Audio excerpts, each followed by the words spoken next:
This rant is brought to you by DJ Pain1.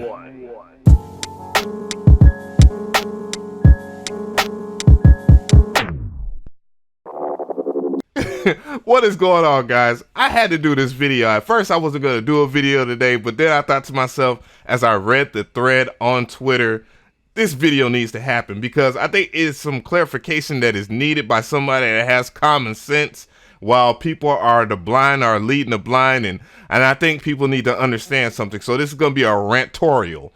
Just let me know in the comment section if you want me to do more famous rants on Twitter or whatnot from producers and stuff like that in our community, because they are pretty funny, but some of them just make sense, and some of the comments, of course, are ridiculous. So before I explain how double and single time works, let's go into the fuck shit. I don't know why I have my headphones on, but whatever. I guess I'm going to use them a little later. So DJ Pain1 had a very famous tweet the other day, yesterday I believe, and it brought the whole bunch of people out, of course, like always. And it goes a little something like this. I'm a producer, but I'm not wildly stupid. You dudes are making producers with a brain look bad. If you truly think there's no difference between 140 and 170 BPM, then converting a 140 project tempo to 70 BPM clearly changed the beat.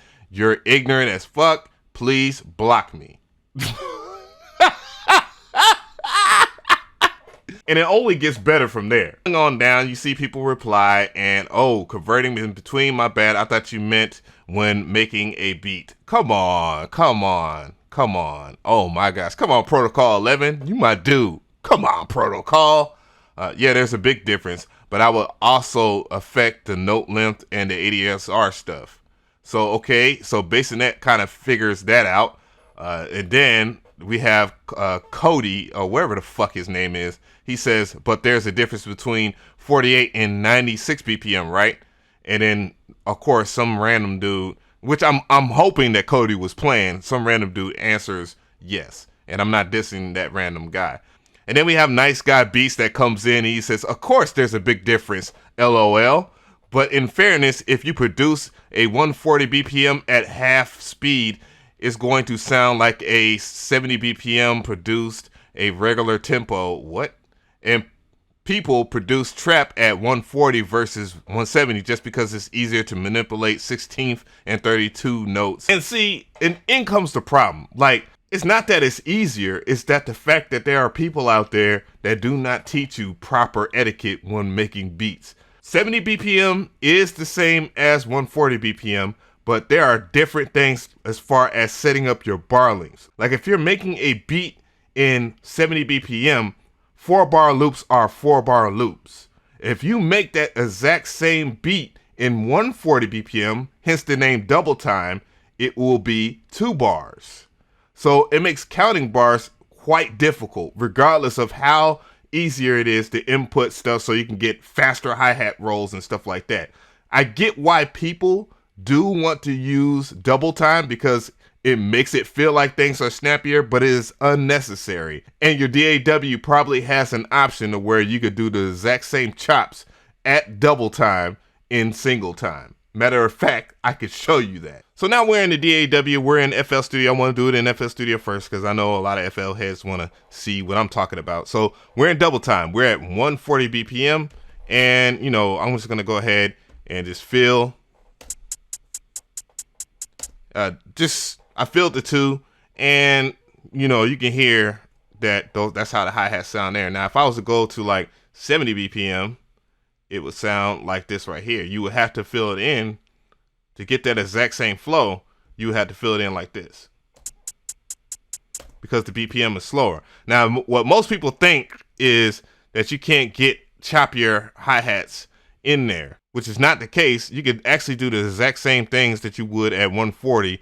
Granted that in FL Studio, you have limited options for your fills here. So now I'm going to put it in 2-step. That's how it sounds like, of course. And now we're going to do a chop up. And this is where things can get a little complicated for most people, but you know, the average person will understand that if you go Control A, highlight this, and then you stretch this out over here, then you have your hi-hats in here.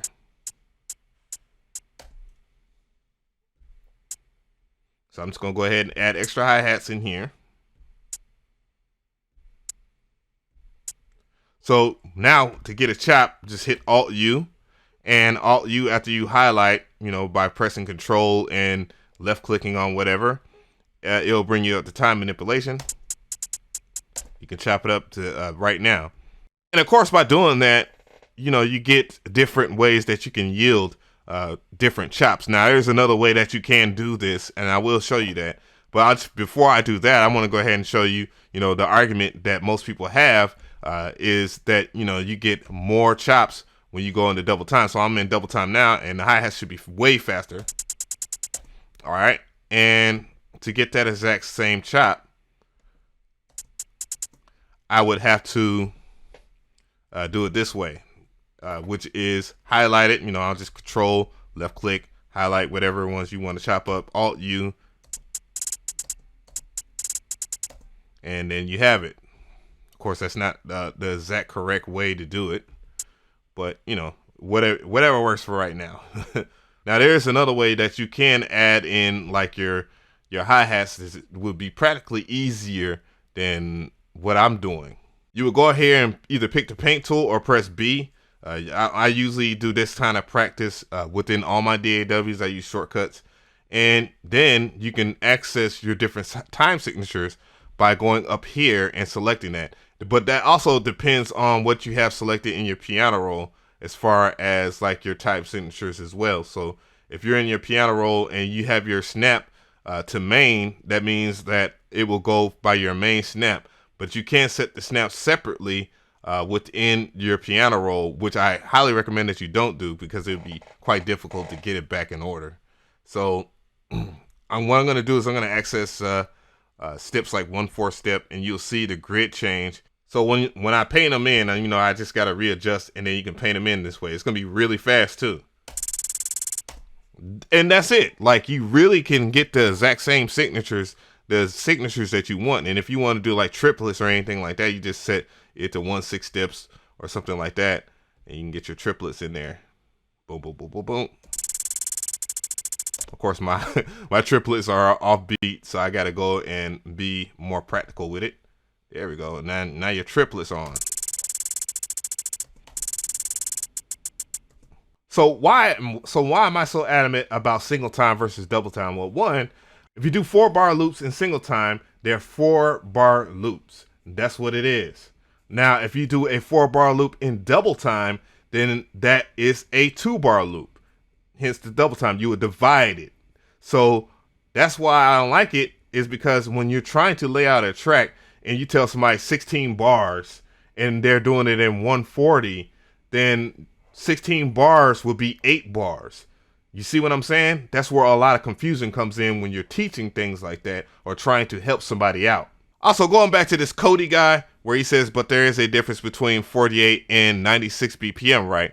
The problem with that is still in single time. So yes, 48 is slow as hell. And if you do multiply that by 2, that makes 96 BPM, but it's in the single time category. So 48 is still single time. So you wouldn't want to do that in half unless you're trying to do like a melody like that and you really want it to be at 48 BPM, then you're using halftime or some dumb shit. What the fuck? I just think he was just joking anyways.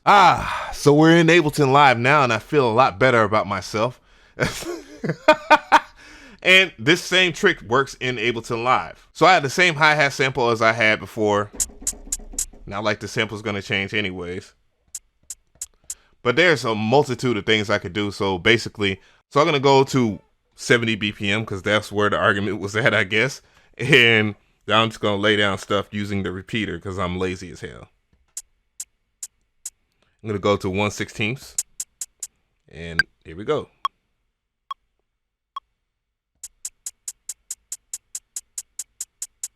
Now there's a whole caveat things. There's a whole caveat of things that you can do with single and double time in Ableton Live. I mean, it does have a lot more things going for it in that regard. But the first thing I want to point out is this right here. I'm just going to go ahead and delete everything out of here. I just wanted to set up a loop. And I'm just going to press B, and B is going to bring up my draw tool.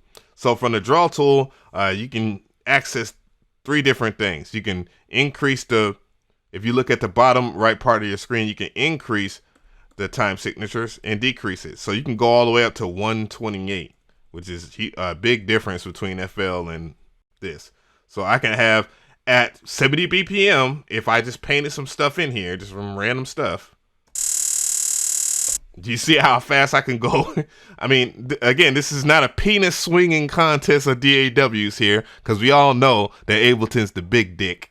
But, but more or less just to show you that you can get faster time signatures within a DAW, just knowing your tools. Now, there is a bigger argument here, and that was about samples. So what I'm going to demonstrate is what a single time sample sounds like when you do it in double time. I'm going to use one of my samples so I don't get a copyright strike here. So, you know, since I'm in Ableton, I can just do whatever I want. I can just drag the sample in here. And then, of course, Ableton has a great feature called time warping. So what I can do here, I'm going to listen to the sample within the DAW right now. So this is how the sample sounds like before any of the time warping. But I'm going to go ahead and just hit the simpler right here. And I'm going to go warp to 16 bars, I guess. And let's hear it again.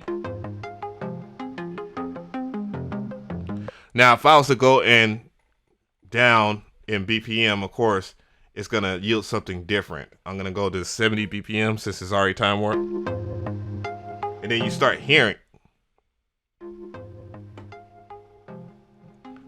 And then you just start hearing the fact that you can hear audio artifacts, and it doesn't stretch very well.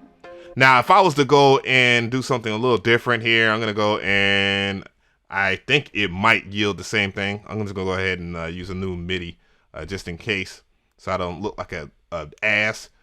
But I'm going to go ahead and use the same sample. And now we're in single time. And now I'm at 70 BPM, and I'm going to go ahead and go to my simpler. And it's going to warp as an 8-bar. Of course, you know, Ableton is intelligent. So it's going to do what it's supposed to do.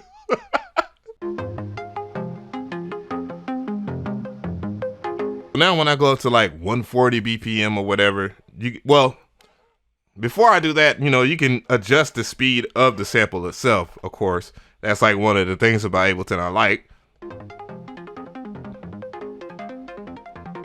It's gonna go and try its best to do that. That's the normal speed right there. And that's slowed down. And you know, the whole idea is not to deal with any of that audio stretching and that artifacts that you would have. Now, this does work the same way in Serato Sample, by the way. If you have that, you are winning. You're winning hard. Now I'm gonna go up to 140 BPM. And I'm going to adjust it. Of course, just the right. And you practically have the same sample at a perfect pitch to where you can work with it in any way, shape, or form. Unfortunately, FL Studio gang, it doesn't work that way for you guys. You already know what it is. So let's use a sample that's like 140 BPM at 140 BPM. So I got this sample right here. Again, I'll have the link in the description box for the sample pack, but that's not the point of this video.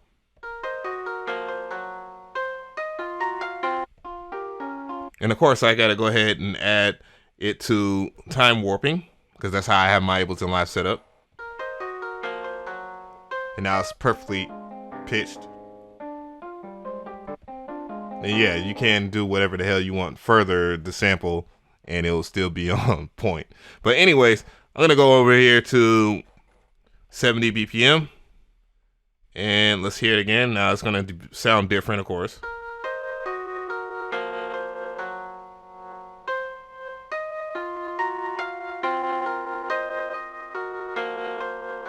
So it's stretched out, though I can still do like the same amount of speed at 70 BPM as 140, but it's stretched out. But you can fix the speed by pressing :2 over here instead of *2, and it'll fix it to its normal speed again.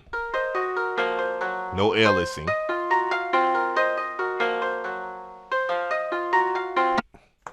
Don't even feel like demonstrating that in FL Studio. I just really don't.